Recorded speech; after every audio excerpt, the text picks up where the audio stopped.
Welcome to Sweet Life Beat Life. We hope this video helps. You start by protecting your data. Make a full backup to cloud or PC, since removal can remove settings. Once done, enable developer options by tapping build number 7 times, then turn on USB debugging.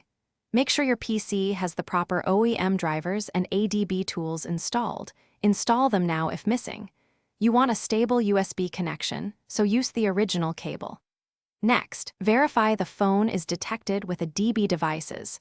You should see your device listed before moving on. You'll now find the Tracfone apps to remove. Run a DB shell PM list packages and filter for carrier names. This shows installed APK paths so you know what to target.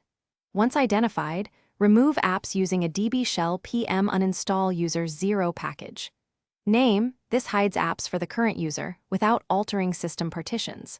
Make sure to uninstall in small batches and reboot after each set, because some packages depend on others. Doing this reduces boot errors and helps isolate a problematic removal. You finish by rebooting the phone and checking the launcher and settings to confirm the carrier software is gone.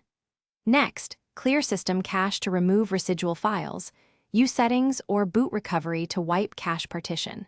If an app persists after uninstall, boot into safe mode to prevent auto-restores and repeat the uninstall steps.